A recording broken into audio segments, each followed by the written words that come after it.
Hello, everybody. Welcome back to the Pride FT. The FT stands for Football Thoughts. We are back again for another edition of your favourite weekly Chelsea podcast. It might be your favourite, it might not be. I don't know. We hope so. Yeah, that's not for us to say. That's for you to say. Feel free to leave that in the comments if you believe that or not. As ever, I'm joined by my illustrious co-host, Clark. Clark, how are you doing? I am very well, very well. How are you, mate? Yeah, I'm not so bad. Obviously, we've had a more positive week in the Chelsea world. I've actually finally got a proper office chair. I'm sitting on an actual office chair that feels pretty comfortable. It's got padding and faux leather. And it's not just a wooden flipping, it felt like I was sitting on a kitchen chair. Yeah, it was a nightmare. But we out here, we moving. I'm still in efforts. You see in the wall behind me, I'm still working on getting a print for that wall. So nice. Again, I want suggestions from the audience. If anyone's listening / watching, leave it in the comments of what you think might go up on that wall. Bear in mind, this is a lounge as well as where my office is. So it can't be anything too mental. So it can't be nudes. No, it can't be nudes. Don't send me your nudes, please. I don't want any nudes. Here we go then. So let's get into the match. Obviously, that last happened since we last recorded. Chelsea 3, Bournemouth 1. It was at Stamford Bridge. It wasn't. But was it not? It was away. Oh, silly me. I do apologise. I don't even know the name of that. I don't even know the name of that stadium. It's the Vitality. Bournemouth. The Vitality Stadium. There we go. It's one of those one. Yeah, the Bournemouth one. So yeah, we got a 3-1 W, which is lovely. Feels like the first time anything positive has happened football-wise forever. You know what? I've had a good week so far as well since that. Like, Literally. It's just, everything's just been like, I don't know, man. The clouds have parted. The sun's come down. I'm feeling good.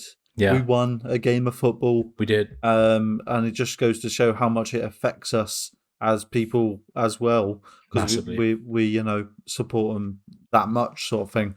So yeah, let's get into it. How was the first half, mate? How did we start off? So it was okay, I guess. Like we started off okay. Well, we definitely had like a few efforts at goal, which was like encouraging. Yeah. But I do remember at the time, and I noted it down, that Bournemouth kind of came with the same energy as well. Like it wasn't. Yeah. We weren't dominating by any means. Bournemouth had their fair share. Yeah, very back and forth, wasn't it? It was, yeah, and it was quite even, really. And I obviously, in an ideal world, that wouldn't happen. In the normal way that it's supposed to go, that wouldn't happen. But in this season, obviously, like I kind of just had to be like, oh, fair enough. Like we're not that good.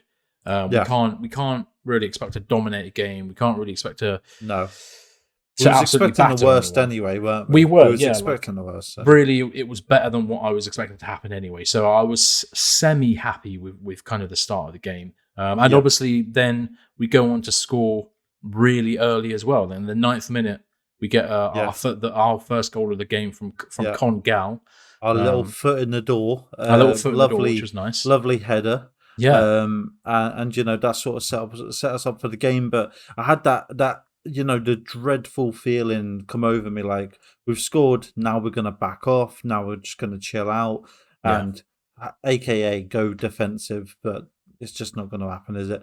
So I was fearing the worst, and we also had Badiashile take a little knock in the 8th minute, which what I say, a little knock, right? His leg got twisted up. Yeah, and it fully looked like it dislocated or broke or something. Yeah, and this bloke just got up and went, "Nah, I'm alright." Just shrugged it off. Yeah. It looked honestly, it looked like his fucking leg had snapped in half, and I was like, "There's no way this guy's going to be able to carry on." Like that looked terrible.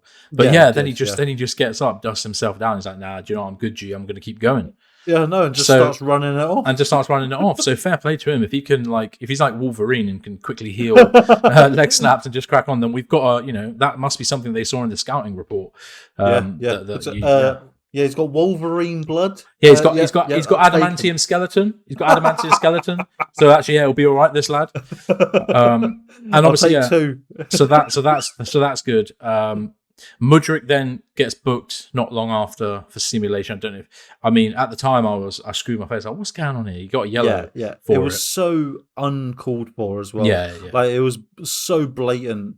But I think it was blatant simulation. But it was at a point in the pitch where I don't think it warranted a card. Yeah, no, I guess it was. Well, it was in the box, wasn't it? It was, but he was kind of going off the pitch anyway, and he just kind of got like shoulder barged a bit, and he did go over quite easily. But yeah, it's just like, yeah, I don't know. I guess if you're trying to buy a penalty, then that makes you look like a knobhead, and they're likely to give you yellow for that. But I don't think it was that bad. For some reason, I thought it was outside the box. Yeah. No. Yeah, I think it was. And then obviously that kind of typified his game. Really didn't really get going, unfortunately, at any point. Mudryk. It was. I wouldn't say. I think I'm going to hold my judgment of Mudryk until next season because I can't. Same. I think in this, he seems like a player who can't just be dropped into a lineup and just go. No, he needs to be nurtured. Yeah, exactly. It's clear that this is a player who needs a proper system. He needs confidence in his manager. He needs game time. To like continuous game time to carry on getting better and more fluent in his actions. Because when I see him now, he reminds me of when I haven't played football for 6 months and I come back in to play football for whatever reason. And then my touch is weird because I haven't played football for so long. I forgot what it's like to touch a ball. And so his touch and his general, decision making, I think can come off a bit amateurish, which just sounds horrible, but because he's clearly a good player. But yeah, I don't know. So bit of a shame. We didn't have his best game, but no, and getting booked so early, you're then hesitant to do anything else. I guess so. Yeah, you can't throw yourself about, can you? As much as you might. And another person to get booked early was Kante as well. Yeah, for a poor tackle, which I think it was a right call. If I can recall it. Again, in a Lampard system, everyone gets yellows because your spacing's all over the place, your formation's all over the place. Like the amount of times that you'll get just a massive gap in the middle of the park where people can exploit and run from midfield. And Kante is, as we all know, the best in the world at being that seek and destroy player who can, just nip the ball back from you without you even realizing it. But he's only human. And you're going to pick up yellows from time to time. Yeah. And then our dread came into fruition with Bournemouth. Lovely little build-up play and a delightful finish from Vinya, literally just some random bloke I'd never heard of. And you look at this whole team, this Bournemouth team, Mateus Vinya, Lloyd Kelly, Marcos Senesi, Adam Smith, Joe Rothwell, Jefferson Lerma, Ryan Christie, Philip Billing, Dango Ouattara, and Dominic Solanke with Neto and goal. So many players that you've literally never heard of. Like I don't know who the hell Joe Rothwell is. The only two I know of is Solanke and Lerma. Yeah, and that's it really. I think Lerma was at Southampton, wasn't he? Obviously I'm a Premier League fan, so I do know them. But what I mean is, I didn't know Mateus Vinya was. You don't know like how they are. You don't know. Yeah, exactly. How good they are. Yeah, exactly. So it's like what ones catch the news. Good players catch the news, and not many of them are on it. Yeah. Except for Solanke doing quite well. Recently. And Lerma as well. So But Vinya, absolutely beautiful goal. It was a beauty. We said this while watching as well, and it was just like I can't even fault them. The build-up play was magnificent, and the goal was just one out of nowhere. Two, Kepa long shot again. We'll add it to the tally. Mark that down. So it's just beautiful goal. I actually saw a really funny tweet the other day about Kepa conceding long shots. And it was since Kepa's come back into the team, and then it was like literally just the teams that we'd conceded against tweeting like when their players score a goal, and it was always like and there were 4 in 1 month in April, and it was like screamer from John McGinn for Aston Villa, screamer for Martin Odegaard for Arsenal, and it's like all 4 teams. Enciso for Brighton scoring against us. It was like all 4 teams were tweeting about how their players score screamers against us. Which just goes to show it's not just banter, it's real, it's statistical. It happens so much because teams know, take long shots at this guy, he ain't saving them. And it clearly pays off game after game after game after game. You need a keeper with an aura.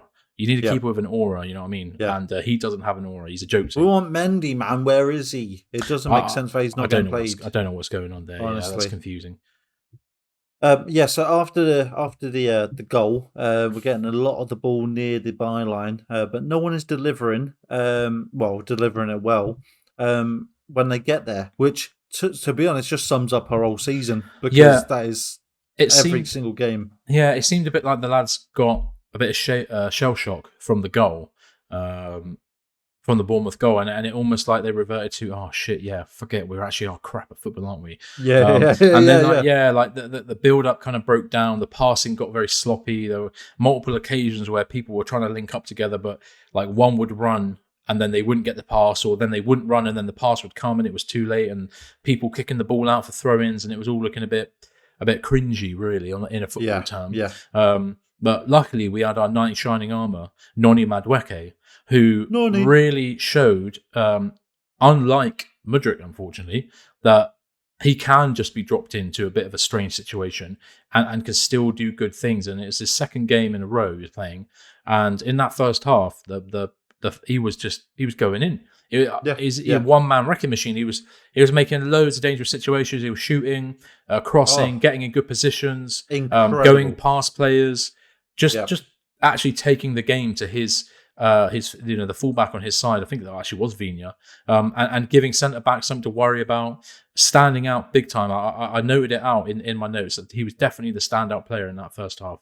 Even when it got a bit quiet, he was the guy that we were looking to get something done. Yeah.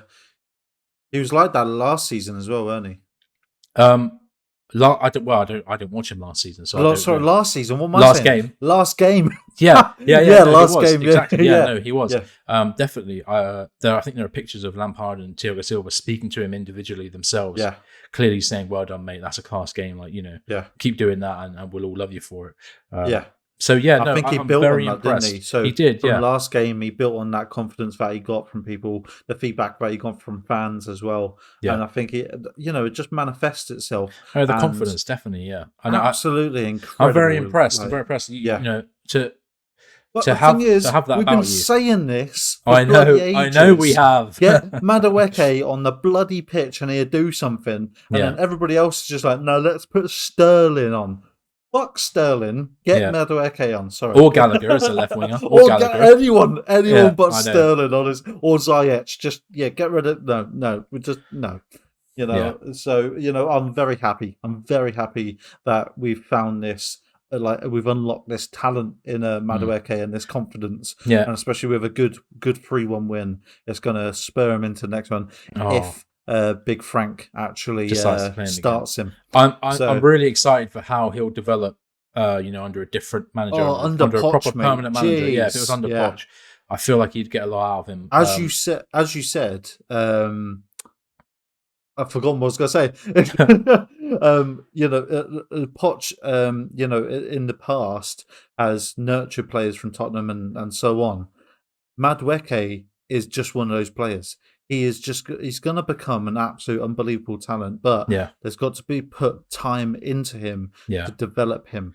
And I think Poch has the time for the younger players. Yeah, so, I saw a really good tweet again the other day. I should start remembering who bloody tweets these things because it does a bit harsh. Yeah. But it was basically just somebody tweeting about how like Vinicius Junior. I was watching the Real Madrid Man City game last night. How Vinicius Junior started out pretty naff in his first season at Real, and a lot of people were, because I think he was signed for like 60 million euros. It was a crazy signing for him, and a lot of fans, Real Madrid fans, weren't very impressed in what he was bringing. But if you give that player the confidence and the time to work through those kind of like dodgy moments, on the other end, you could get yourself someone like Vinny now, who for 2 seasons in a row now is on like 25 plus goals and assists a season. Yeah, exactly. For a winger. I'm really excited to see how Noni can adapt and get better. And also worth mentioning that there were moments as well in the game where Noni actually tracked back really well and literally put blocks in and tackles in and around the box. Yeah. So that shows, not only does that show it shows willingness, and he wants to do what's right for the team, not just what's right for him.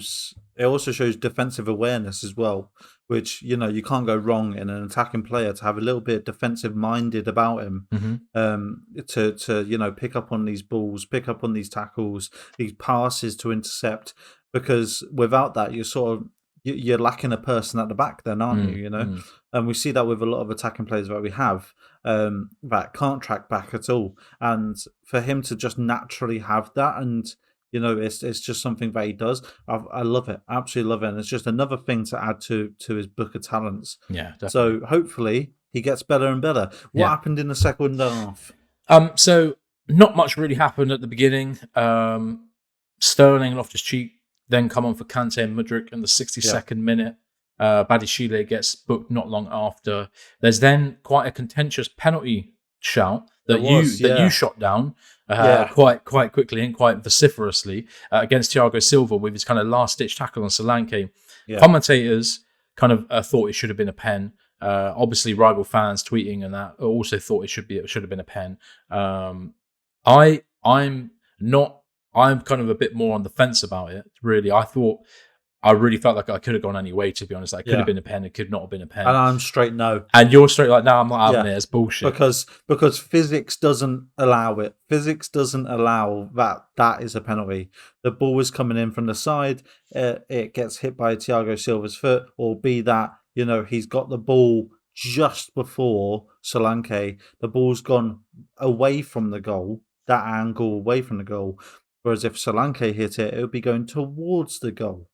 So the physics don't allow it, bruv. He got the ball. Get over it. Sorry, just to add to that. You know, like, obviously there's VAR shout saying, "Oh, they've cost this team, they cost that team," and that's what the commentators were going on about.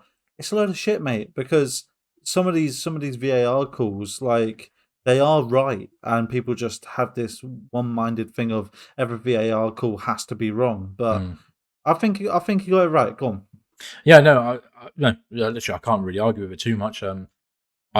It's you know, we know the referees are shit. We know VAR shit. Yeah. We just have to take all of the good things that come for us that we can, you know, in a refereeing sense, because we can't rely on refs to get it right. So, hey, it is what it is. Sorry, Bournemouth. It is what it is. But if it was the other way around, you'd be saying the same thing. I don't know, you know. Go on. Yeah. So we'll move on. Kepa then makes, not long after, a pretty good near-post save to deny Vina again after an unbelievable pass from Ryan Christie, who I'd noted down here was having a man-of-the-match performance, and he was, to be fair. Absolutely bossing it in the middle of the park. Great tackles. His passing was sick, man. Some of his through balls to fullbacks and wingers was banging. He won't be at Bournemouth long. No, I don't think so. I think if Bournemouth go down, I don't actually know that they will. I think they're in a pretty strong position. We'll see. Ziyech then comes on for Madueke on the 75th minute, which was a bit sad because it was our best player. But and also came off with a little bit of injury. A little bit of a knock, a little tiny bit of an injury. Nothing too bad, I don't think. A bit of a thigh, which we couldn't even see. No, I know, because he kind of pulled up, and I think he looked a bit hobbly, and then looked like he was all right, and then he came off, and then I think Frank said afterwards it was like a thigh or a hamstring. I can't quite remember, but I think he'll be all right. Obviously, though, that came a bit of anger because I was like, why the flip is Ziyech getting more minutes? Like, there has to be other players in the squad who deserve minutes more than him. It's just so weird. Shortly after then, Ouattara misses from literally 4 yards out from a corner, not marked in the box at all.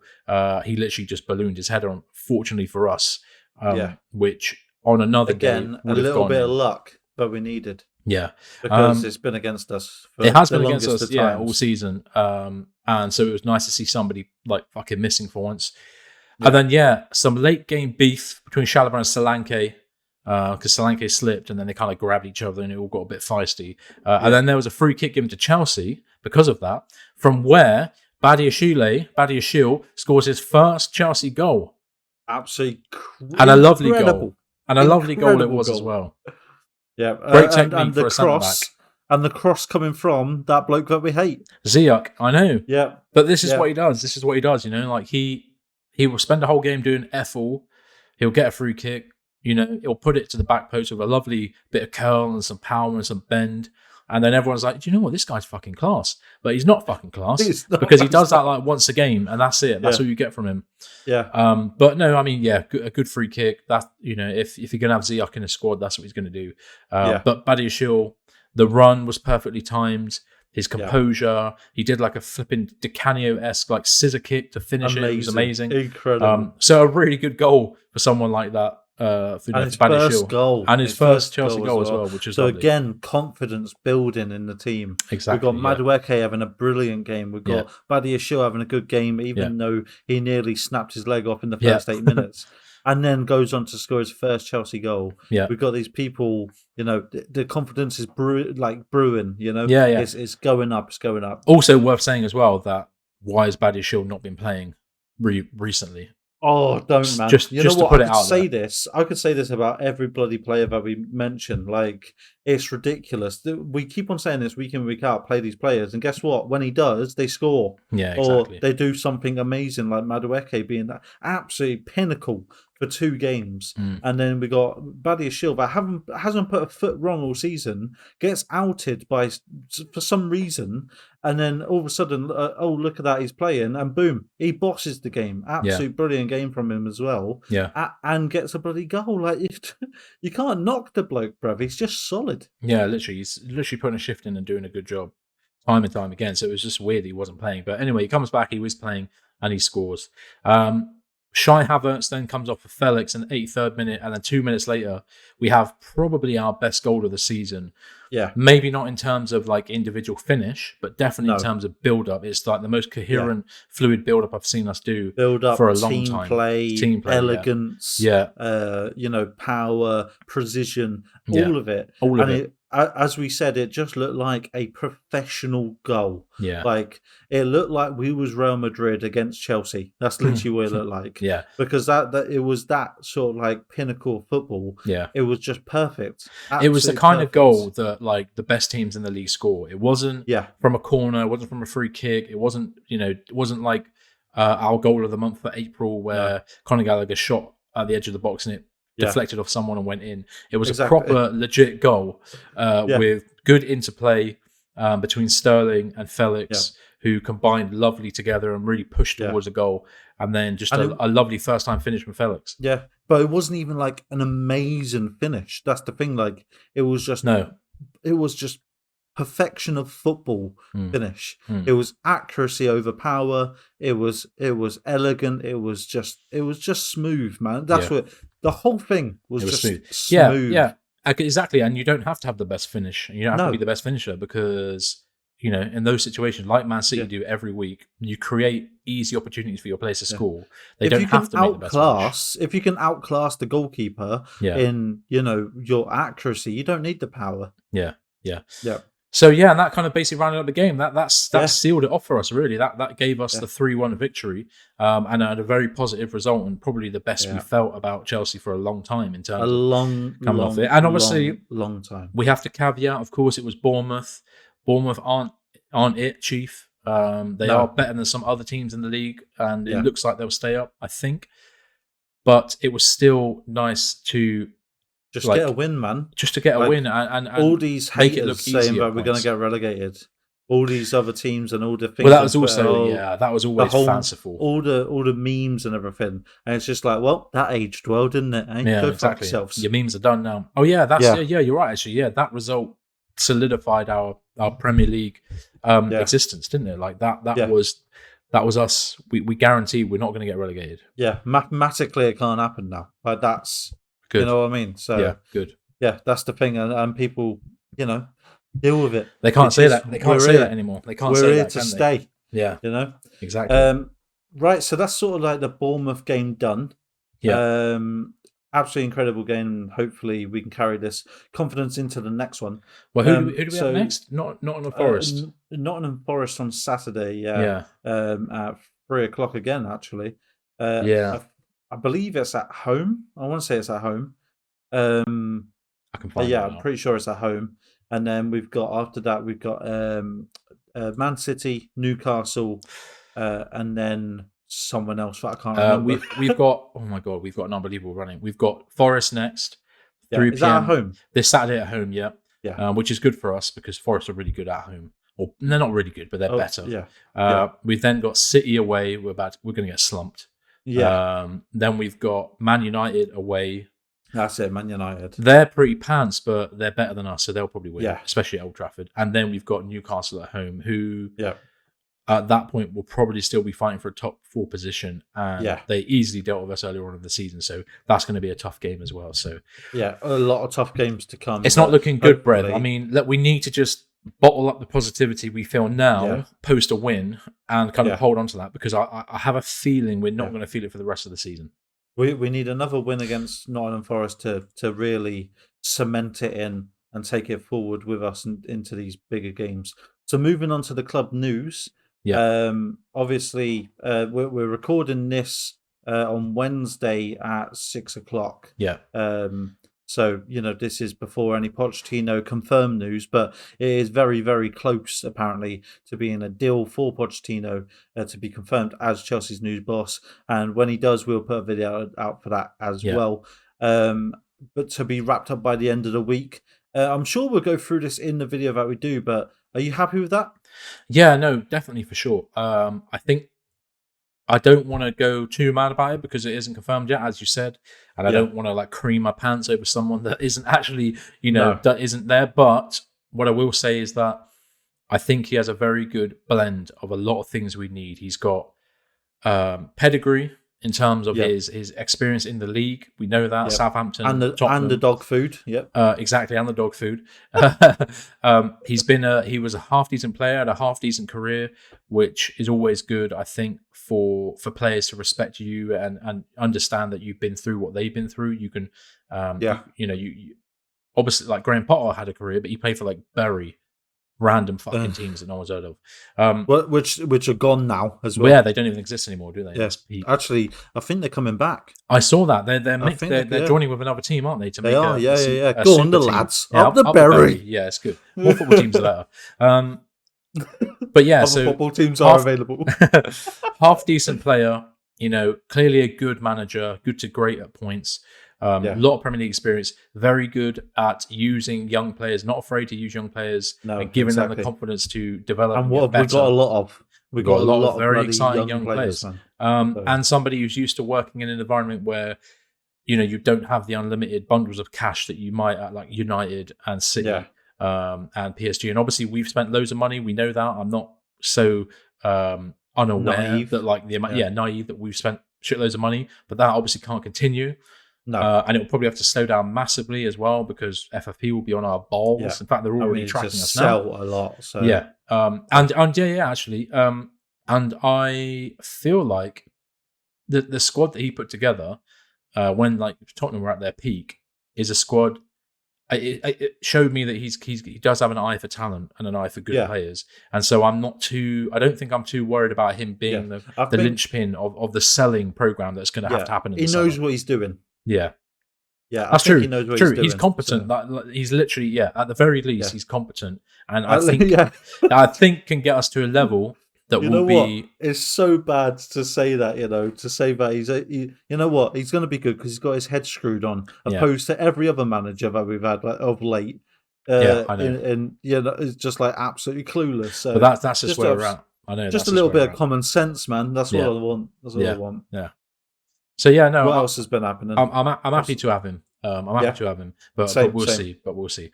Someone I'm not happy to have is Neymar Jr. So from Matthew DeBono of AbsoluteChelsea.com. Oh, by the way, that Pochettino news was from Sammy Mokbel at the Daily Mail. He's their chief football writer. Chelsea have been put on alert ahead of the summer transfer window over the availability of Neymar, who is ready to leave Paris Saint-Germain, according to reports. Co-owner Tad Bowley is an admirer of the British international, and Neymar is looking to part ways with the Parisian club, which would end a 6-year stay at the Parc des Princes. So, this news makes me want to be sick.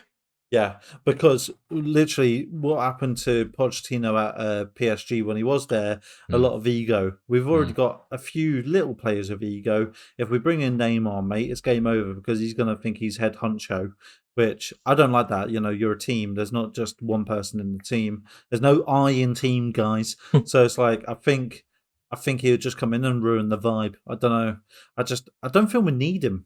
I don't feel we need him. It's a weird one, isn't it? Because he's clearly like one of the best players of his generation, if not the best. Will he be good in the Prem?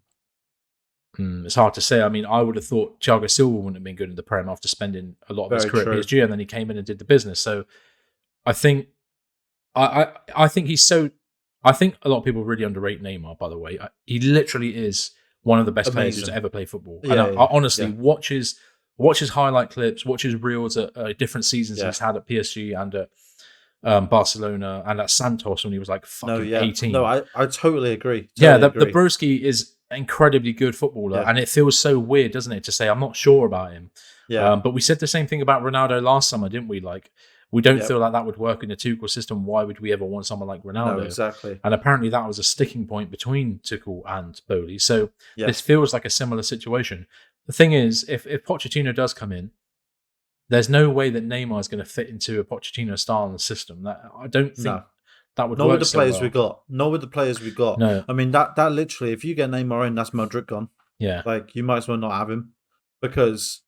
Yeah, true. Who's he gonna play? He's gonna play Neymar every single game. Yeah, exactly. Mudrik's never starting over Neymar, is he? No. And also his wages are going to be nuts because Neymar crazy. I don't even know how much he gets paid, but he probably gets paid like $800,000 a week or something stupid at the moment. So we'd never be able to afford him without really damaging our wage structure. I say damaging, nuking our wage structure. Yeah. Because as we know, our new ownership, they don't want to sign people on massive base contracts. They want to sign people bonus ones. Exactly, bonus incentivized contracts. So that wouldn't work either. No, unless they are willing to completely shred that and just go in because they like Neymar and his kind of international status and his celebrity. It's American, so they'll probably go for it. Yeah, I know. Yeah. Part of me thinks if they were, it wouldn't be for sporting reasons; it'd be for commercial reasons. Because, of course. Because Neymar was in the bloody that Triple X film. Did you see that Triple X film like a few years ago? He was in that at one point. What's going on, bro? Guy can't act for shit. He's a good diver on the pitch. He's good acting then, but he's not good at acting in a real film. Yeah, thank you. So, always. Nice to be linked, I guess, but nice to be in the picture. And clearly a good player. No, I'm good. He can stay wherever he wants to. He can 0-1-2-1 do one. Yeah. He can go to the old 0-1-6-1, can't he, and ruin them again. Fair. He can do that. Yeah. For anybody that don't know, that is Manchester United. It's a Manchester area code. 0-1-6-1, money on the map. On 1-6, anyone. Money on the map, yeah. Right, so moving on, aside from sporting reasons, there has always been a financial incentive for Chelsea to leave Pierre-Emerick Aubameyang out, given he has a high bonus appearance fee written into his contract. They have little to gain with him not being with them next season, written by The Athletic. Yeah. I didn't know this. I didn't know he had a high bonus for just appearing on the pitch. Yeah, I think weird, it's kind of ridiculous. Yeah, I don't know what that's all about really. I don't know why he would have that so much. I don't really get that. A high one as well. But I guess not even like a tenner. It's like probably like 50 grand. Yeah, like it's ridiculous. I don't know where that would come from really in terms of like how that benefits the team, how that benefits the squad. Because that's not a performance bonus like we all thought everybody's like on performance bonuses. That's literally put your foot on the grass and you're done. You're easy, you're done. Yeah, exactly. You're looking a bit bright there. That's all right. There we go. So strange, but that does give obviously reason then for us to see why he never got played, even when people were crying out for a goal scorer, like he was there, but that clearly they were like, and it just, I mean, it reinforces the shock horror of our previous summer window because there was clearly no plan involved. Tuchel wanted these guys and didn't really, obviously was gone the next day. Effectively with Aubameyang, but. So it's clear to see now why he didn't play at all, and it's a real shame that Armando Broja was injured because he would have been that guy to come in, and I feel sad for him that he wasn't. And talking about Armando Broja, he is targeting a return to action for us during the preseason tour. I think is that the United States one? Yeah. He is expected to be available for the friendlies in the United States. Sorry. Yeah. So good. The preseason tour. Yeah. So how many is that? 4 games? 6, I think. 6 games. Yeah. So hopefully he comes back, and hopefully he doesn't get bloody injured, because it's very hit and miss with a player coming back, especially after such a long time out and such a major injury that he had. That is from Nizar Kinsella, by the way.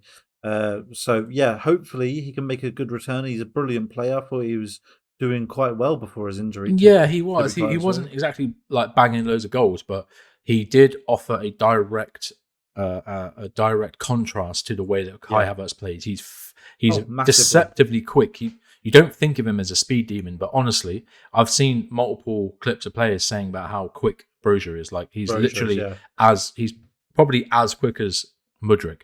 Maybe not. Maybe a bit less. But he's close, I would say. Listen, right? No one's beating the Ukrainian Sonic. No, they're not. They're not. And he does also have a really good finish in him. Like one of the goals he scored this season, I think against Wolves, was a really, really lovely kind of cut back onto his right foot and just curled it like really powerfully and accurately into the bottom corner. So, I think I feel like he could do a good job. A lot of potential again, and that's what we're saying with exactly. Pochettino.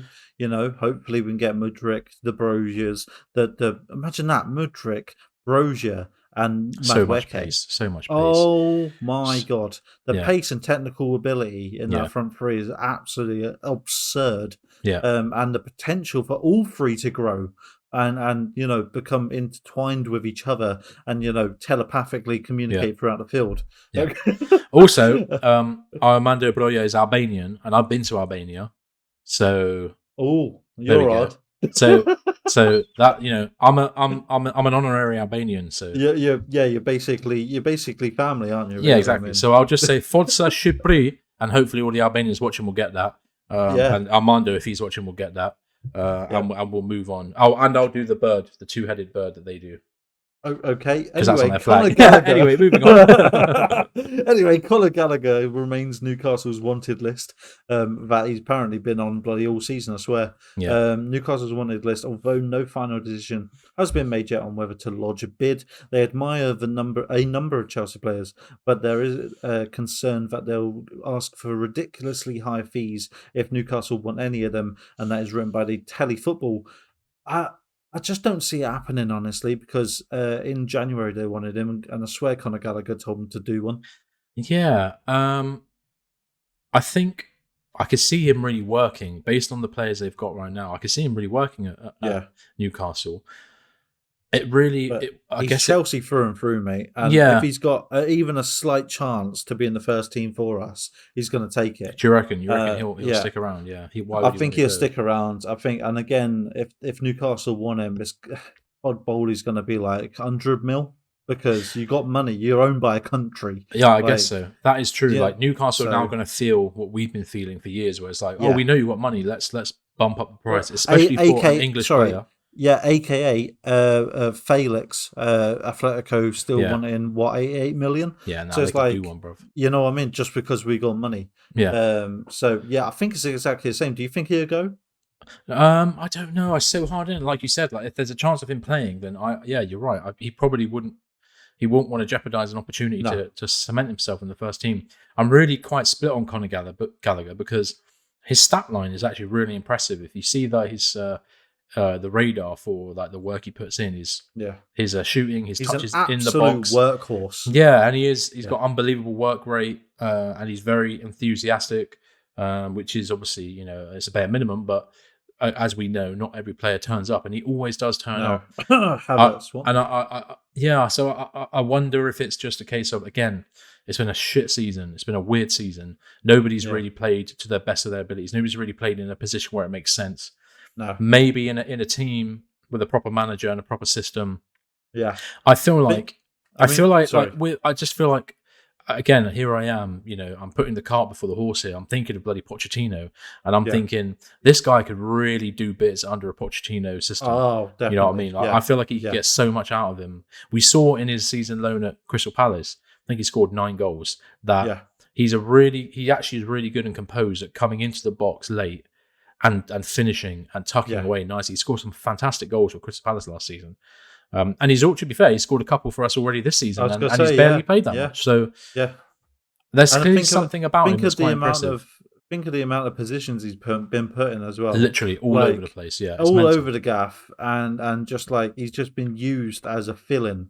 But what about if he's just a main gaff? Like, what if he's just he has his set position and that's it, and expands on that, and really grows into that position? I think he could be world class. Honestly, I really think I think of someone like Joe Willock at Newcastle, for example, who was at Arsenal and was kind of like a CM, centre attacking mid type, and then had like a sick loan.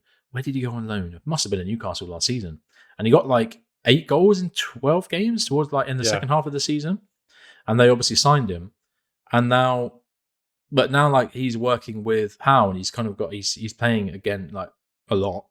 Week after week, he's solidifying himself as a really strong option. And when I see him on the team sheet now, I don't think, oh, they're playing Willock again. I'm like, okay, he belongs there. You know what I mean? Exactly. Some of his passing and his dribbling and his build up and his late like runs into the box finishing is really impressive. And I feel like Conor Gallagher could suit that role really nicely for us. And to let him go to Newcastle would be once again monumentally shit. It'd be stupid because we have to now classify them as a proper rival. This isn't selling off like, fucking Dele Alli to Everton for 40 million because who gives a fuck? It's not like this is proper. If we give them a talented player, I believe they'll get a lot out of him, and I think that'd be a daft decision. Yeah, I think it would be as well, but we've got Americans in charge, so you never know. No, I don't think he's going anywhere. Up the corner, come on. So moving on, West Ham are. Does that say resigned? Resigned, yeah. Yeah. West Ham are resigned to losing Declan Rice this summer if an appropriate offer is made. Arsenal are leading the race, but Chelsea, Liverpool, and Man United are admirers. Which we've been told that for 3 seasons now. I swear it's just like recurring news. Yeah. Every transfer period comes up. It's the same thing. And that was by Kieran Gill of the Daily Mail. Daily Mail. Daily Mail. West Ham will allow Declan Rice to lead this summer if they receive an offer worth 120 million from a Champions League club, or 100 million plus a player, and that's from Sky Sports. I think they're overvaluing him. I think 120 million from a Champions League club. Yeah, it's not happening. Well, let's put it this way: is he better than Enzo Fernandez? I think Declan Rice is genuinely very good. Yes, and another I do player, as well. I'm not saying he's not. Yeah, and another player who I think from a lot of different fan bases is quite underrated in terms of, I think, his ability to impact a team. I really want him at Chelsea badly. I really want him. But in terms of his valuation, like it's outrageous. It's transfer window time again. You know what I mean? Like these sites and these journalists are looking to get clicks, obviously, to make their sites money. They're going to say mad shit like 120 mil. West Ham obviously going to want to get as much from him as possible because he's their star asset, and you don't lose your star asset for cheap. But his contract is running down, and if he wants to go and really push on, I think this season has clearly shown him, like, the season they had last season was fantastic and they got really far. They're actually still in the Conference League, to be fair, but they got really far in the Europa League last season. And it looked like they were pushing on to do better things. They signed Lucas Paqueta, these really talented players from around Europe. Yeah. But this season's been really poor for them, and they've kind of they're literally in a relegation scrap. Yeah. So maybe it shows him, like, He's an ambitious player. He wants to play Champions League football. He wants to play at the highest level. He can't carry the team. No, and he can't rely on them to give him the tools to work with to get them consistently in the Champions League. Unfortunately for West Ham. So I get it. Like, you've got a player like that who's clearly very talented. I think this is the season he is going to move. Do you reckon? You reckon he's going to force? And if he wants to force it, they can't stop him as well. Like no, exactly. He's got to go, bruv. Like, I mean, they're not. Then again, they're bottling it. They're in the relegation scrap, and it's just like, as you said, there's no one around him to give him the tools to really grow. Everybody else is box standard, like compared to him. Mm-hmm. So, but that being said, I think another shitty analogy from Clark. But if you're in a club, right, and there's a group of girls, right, and there's one, I know, right, yeah, right, there's one. Average, so say a 7, right? There's a 7 out of 10, and then surrounded by a lot of 4s out of 10s. Now, the 4 out of 10s are going to make that 7 out of 10 look like a 10 out of 10 compared. So, do we think that's happening at West Ham? He's surrounded by 4 out of 10s. He's a 7 out of 10, but are they making him look better than he actually is? I think you don't pay 120 mil for a 7 out of 10 player, do you? Obviously. No. So I get what you mean there. I think genuinely he's literally top 3 midfielders in the league.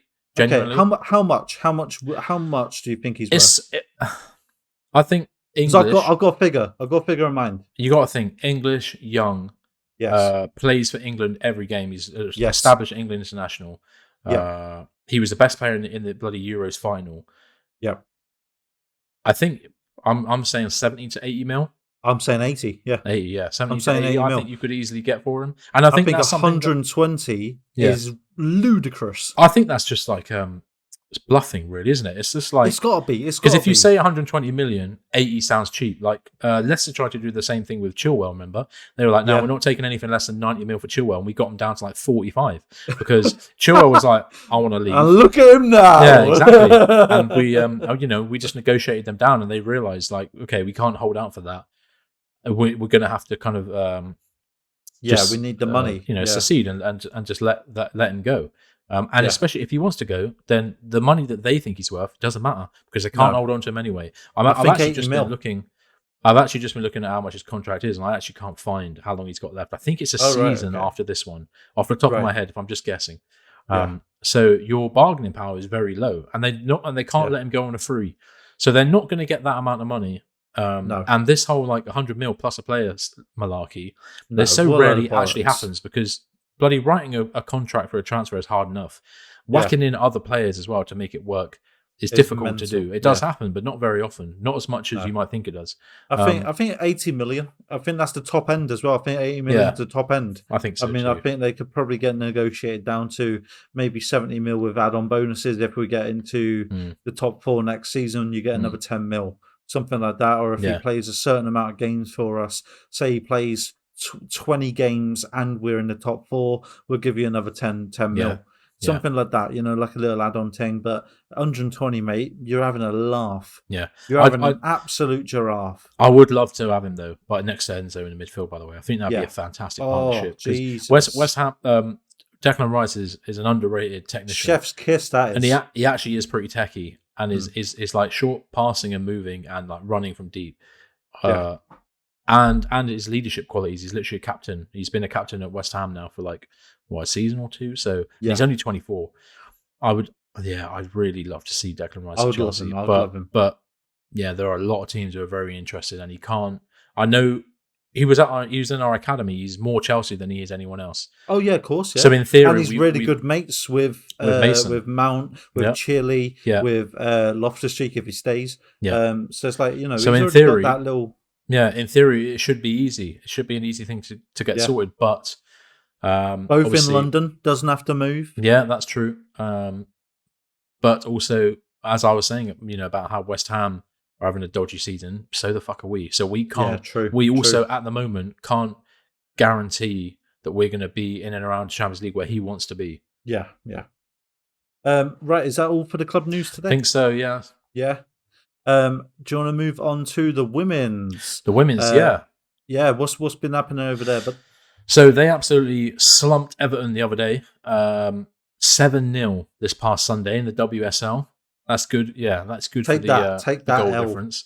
Jeez. Yeah, goals came from all over the pitch with 6 different goal scorers. Jesus. Guro Wright, Sam Kerr, Pernilla Harder with 2, Sophie Ingle, Jess Fleming, Erin Cuthbert all scored in a rout against the Toffees. Amazing. Yeah, the women actually play tonight as well against Leicester City. Yeah, they're playing right now, I think. Actually. No, it's at 8 it kicks off. Oh, is that at 8? Yeah, okay. 45 minutes they'll get started. Hopefully they do well, because if they do, hopefully they'll go just a point behind Manchester United women with a game in hand for the WSL. And then later on this week, on Sunday, they will actually play in the Women's FA Cup final against their WSL title rivals, Manchester United. Right. So it's a big week, and they need to, big week. with the disappointment of going out of the Champions League in the manner they did, they need to have a pretty good... 7-0 bounce back, though. It's not bad. No, it's not a bad way to do it. It's not a bad way to do it. And especially with 6 different goal scorers all getting a bit of confidence behind them. Hopefully tonight we can do the business. And then on Sunday you're going in brimming with confidence. Yeah. And hopefully we can lift that trophy. Yeah. Yeah. So we'll move on from the women then on to... before I actually do, there have been reports that Pernilla Harder looks like she might be on her way out in the summer as well. Now, I haven't. She's arguably one of the best strikers in women's football. I haven't actually seen her play that much this season. Again, I don't know if she's been injured. I think she has. Yeah. She signed on a world record fee in 2020 on a 3-year contract. Oh no, so her contract's literally just running out. So actually, she could be moving on, and also Magdalene Eriksson as well, our captain, are also apparently very very close to moving on to let's Bayern hope we can Munich. get some re-signs there. Yeah, we'll see. I'll keep an eye on it more over the summer, but it looks as if they'll be moving on. So just something worth mentioning. As long as we don't get rid of the goat, I'm all right. I don't think we will anytime soon. No. So we'll move on then to the youth setup. Based on the Chelsea website, I actually didn't see any news or evidence of a PL2 or an under-18 games since we last spoke, and no more in the fixture list as well, according to the Chelsea website. So potentially, maybe as a last game. Yeah, potentially the PL2 and the under-18 seasons are over. Okay. Don't come to me as the font of all knowledge for Chelsea Youth news. I would encourage you, if you have Twitter, go to @Chelsea Youth on Twitter, because that guy or girl, I don't actually know if it's a guy or a girl, they are the font of all Chelsea Youth knowledge. Other genders are available. Yes. They know everything about what's going on. Bloody what players are playing, what players have got trials at other clubs, what players are leaving, what players are coming. Yeah. Like bloody pre-season tournaments and shit. So go to @Chelsea Youth on Twitter to find out more. They've got a very I follow them. They've got a very well put together page there. So yeah. Moving on. Rival watch. Oh yes, let's go. So the title race is heating up. Oh, it's so hot. It's so hot. It's brimming. It's brimming. It's boiling over at this point. So someone turn the cooker down, please, because Man City beat Leeds 2-1 in a game where Haaland gave up the opportunity to score a penalty at 2-0 by giving it to Gundogan so that he could complete his hat-trick. What a nice guy. A lovely gesture from Haaland there. And you know what? I've seen some things saying, about Haaland being a robot, but I don't know if you've seen this or if anybody's seen this, where Haaland's doing the a rap song in his native tongue, years and years and years ago, and said, and it was like the caption on it was, "This bloke has just broke the Premier League scoring record," and it's just him like mucking about on a trampoline, and singing, rapping in very very bad rapping in his native tongue. Yeah, but I mean, absolute legend, and you know what? Just a good guy, man. I actually quite like Haaland. However, Gundogan then went on to miss the penalty, which is a shocker from him, to be fair, because Gundogan's quite normally on point, which resulted resulted in Leeds scoring a couple of minutes later. City also played out a close affair with Real Madrid last night in their first Champions League semi-final at the Bernabeu. The tie ended in 1-1 with goals from Vinicius Jr. and the old KDB. Absolute brilliant game that was. Yeah. But yeah, Kevin De Bruyne bringing out the bag. That goal, bro. Alhamdulillah, that goal was unbelievable. Yeah. Like outrageous. It was so good. It was so bloody good. Man City. I think they put themselves in pretty good standing, really, for the next tie. And that game against Leeds, the 2-1 makes it sound like it was really close. It really wasn't that close, to be honest. No. They did mostly batter them, but they're finishing. Haaland's actually, funny enough, was off quite a bit. So it's surprising that he would give up the chance to score a penalty, but he did, to give Gundo the hat trick, but he missed. What a guy. Pep went absolutely mental on the touchline. But in terms of the title race, like, City just can't stop winning. They just literally. I don't see him losing. I'm looking at their results now. It's ridiculous, mate. They've conceded about 4 in like 9 games or something. They've won 10 games. One. They've won like fucking 10, I think they've won 10 Premier League games in a row, which is a joke. Yeah. So they're in really good form, scintillating form. And I do you see them beating Real next Wednesday? Oh, it's going to be a close one, mate. It's at the Etihad. Absolute quality, but the Etihad, mate, is not that much. The Etihad, true. So, I think it's going to be a very close game again. Absolute cracker of a game, especially as the aggregate is just nullified. So it doesn't matter about the aggregate. Literally just go and have a good game. It's literally just a 0-0 game to start off with. Yeah. So it's going to be an absolute corker, and I can't wait to actually watch it, to be honest with you, and see if Haaland can bring out the bag, or even KDB. Mm-hmm. Absolutely 2 magnificent sides, and I'd love to see Real Madrid in that 6th gear and absolutely shredding turf, bruv, and see what they can actually do. Because if Man City goes into 6th gear, it's game on. Because that's going to be absolutely mental. That might be the best game of football we've seen this season by far. Yeah, potentially. Far. Yeah, potentially, definitely. Just in terms of Arsenal, Man City the other week, absolute amazing game. Incredible. Was it? Yeah, it was. It was 2 weeks ago? Yeah, something like that. Yeah, 2 weeks ago. That was an incredible game of football. I think this is going to peak it. I think this is going to be even better. Yeah. Especially with that aggregate. So. Yeah. Well, when you tune into that one. Yeah, when you think of like the reputation and the kind of, although I don't think Real have actually had a very good league season, but this is Real in the Champions League. Like it's different gravy. They were getting munched by City early on, and then Vinny just scores an unbelievable goal out of nowhere, and you're like, this is Real. This is what they do. This is what they don't have to bro. be sick all the time, bro. Because this is heritage. This literally is heritage. They've got so many clutch players. It doesn't matter, and they know how to turn it on when it really matters. So that is going to be that's going to be a banger. That's about as good a tie as you can possibly get. You can't get any better than that right now. Like in this day and age, this is pinnacle football. Yeah. Moving on to the second place, bottle jobs Arsenal. Saucy. Beating Newcastle 2-0 in a fanatic then, in a fantastic away display to put them firmly back in the title race, which I think they're going to bottle it. I'm sorry. It's just, I can't see Man City letting it slip. Yeah. Well, the bottling is already done. Yeah, really. Yeah. The bottling is happened. When they had those 3 draws in a row, West Ham, Southampton, I don't remember the other team, but they had all teams they should have won. All teams should have got them extra 2 points from. Yeah. And they're currently a point behind City, having to play a game of more than him. So City's got a game in hand and is a point ahead. Yeah. They're not dropping the ball, bruv. Even if they get a draw in one of those games, I don't see them losing. I don't see City losing. No. So they're incredible. Hopefully the draw will be with us, and we can at least get a semi-positive. Oh yeah, result. I'll take it. I'll take it. I'll take the draw. Yeah. but I wouldn't even mind losing just to see Arsenal bottle it. At this point, like, we got nothing left to play for in the Premier League. Yeah, exactly. I'll take the L, man. I don't care. Yeah. Beat us 10-0, man. You know, I don't care. Like, if you need the goal difference, take it.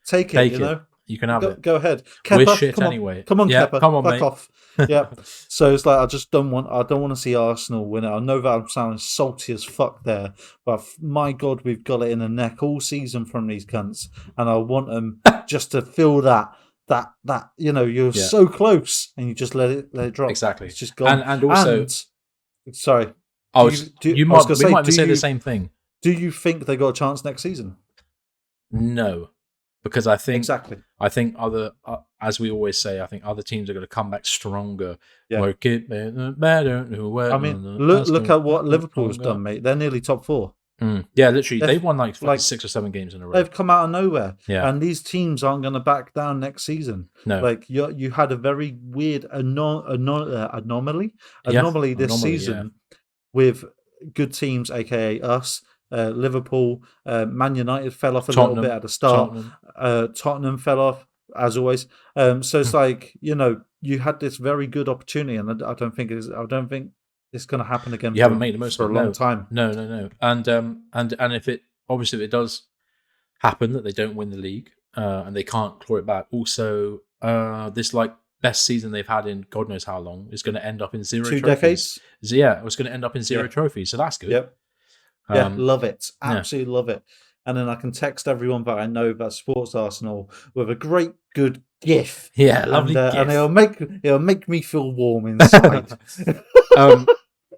So a good result for them nonetheless at Newcastle away. Newcastle don't really lose at home, and I was a bit disappointed in Newcastle's performance, to be honest, because although they did give them a rollicking in the first half, they didn't really do too much else, and I thought they'd have a bit more about them, but.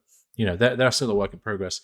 But yeah, as you said, Arsenal are still a point behind City, and they have played a game more. So it's definitely within City's grasp. On to the other Manchester club. Manchester United actually lost 1-0 to West Ham. Yes. David De Gea makes another daft mistake to give West Ham a goal. This is United's second loss in a row after they lost to Brighton in their previous game. So go on, up the bubbles. United having a faltering at the end of the season in this kind of like this top 4 run-in. You just love to see it. You do love to see it. Salah scored his 100th goal at Anfield to secure a 1-0 win for Liverpool over Brentford. Didn't watch it. Don't know much about how that game went, but kudos to Salah for coming back to the Premier League. And I don't think it was a corker. No. I don't think it was a corker. And I think they scraped through because I believe he scored in the first sort of like 20-ish minutes, something like that. Yeah. And then they just held on to that 1-0 win like forever. But yeah, 100th goal at Anfield. What a guy. Yeah. So, you know, happy for him there. I don't have really anything against Liverpool. Quite like him. Yeah. And Salah is a stand-up bloke, to be fair. Yeah. So I quite like Salah. Fair play to him. When you deep it, you know, considering what happened to him at Chelsea and how he kind of left and then, you know, went to Fiorentina and had it and then went to Roma. I think to come back and to do what he's done, the amount of goals he scored, like be like this season, right?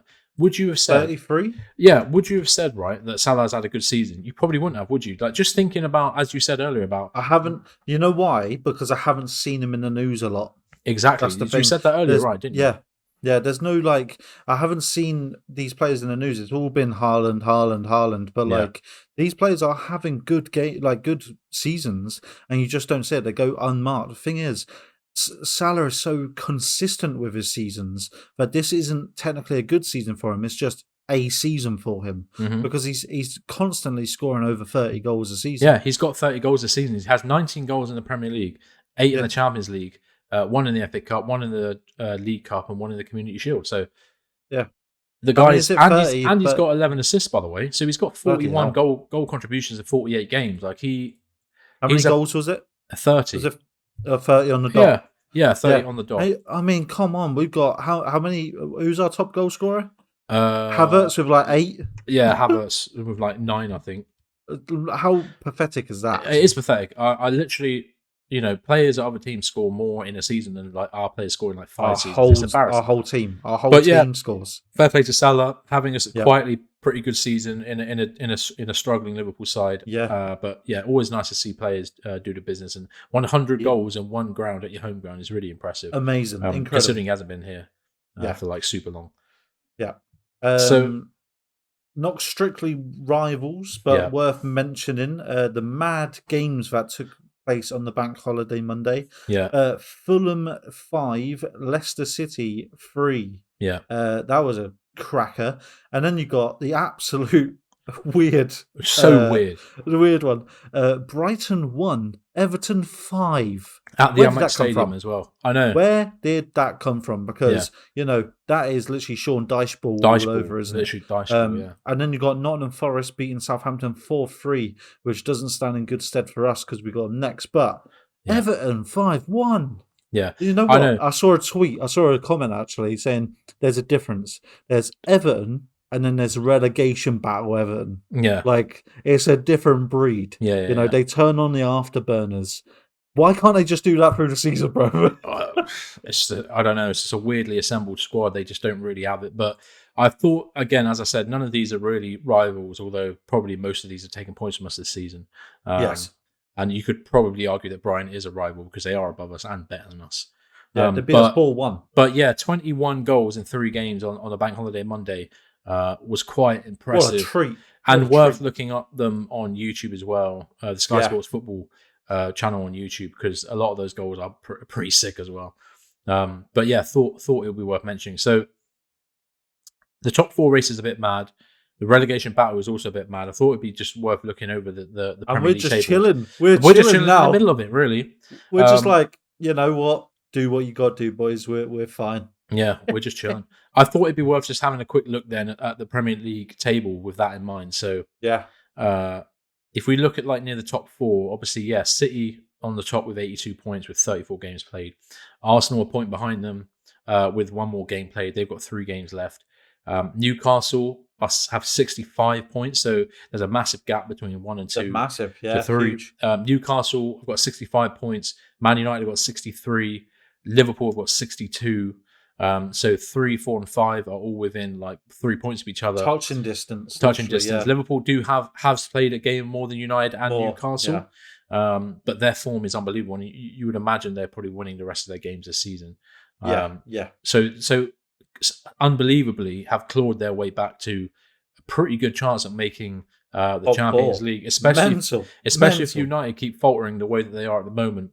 So there's still all to play for. Tottenham are in and around it, but Tottenham are now 57 points, so they're 5 points behind Liverpool in 5th. It seems unlikely that they're going to be able to pull back in. So probably a Europa League or a Conference League finish for them. It's just another season to look at an empty cabinet. Exactly. That's all that is. And then in the relegation battle, Southampton are, I think they're done. They're dead and buried. I think they're done. 35 games played. You're done. With 24 points, they've got to make up. I mean, eight points. Everton are on 17th. Yeah, it's an 8-point gap for them to make up in the last 3 games of the season. They would have to have Everton lose every game and then win every game. It seems very unlikely. Not mathematically done yet, but it is very likely that they'll go down. And then you've got Leeds and Leicester are both on 30 points. 2 points behind Everton. That's a big scrap. Be a scrap. Forest have got 33 points. West Ham are looking like they're clawing themselves to safety with 37 points currently. But it is still all to play for. And a lot of ups and downs. I think West Ham will stay up. Yeah. I think Everton will stay up. And I think Leicester's had a terrible, terrible season. I think the 3 teams that are in the relegation zone will be relegated. You reckon? I think like Everton, West Ham, and Nottingham Forest are all capable of getting good results against other teams. Whereas I don't think Leicester, Leeds, and Southampton are really. They're not. No. So yeah. And anyway. Leeds once again out of the Premier League. Yeah. Have it. Dirty Leeds. That looks like. Yeah, as we said, that looks like the 3 are going to go down. But we'll see, because everything can change. That's why we love Premier League football. It's football heritage. That's why we love football, man. But I think that's it. I think that's everything. That's it for this week. Please make sure to like, subscribe, comment, rate us. throw abuse at us. We take it all. Yeah. Yeah, and thank you for listening / watching wherever you are. We will see you again on Saturday for the Nottingham Forest. And if not, we'll see you in the next week's Roundup podcast. I have been Clark. My esteemed co-host has been Bo. And as always, up the Chels! Thanks for listening to The Pride. If you enjoyed what you heard, feel free to leave us a review on your podcast app of choice, and maybe drop a like or follow on our YouTube, Twitter, TikTok and Instagram pages. And as always, up the Chels!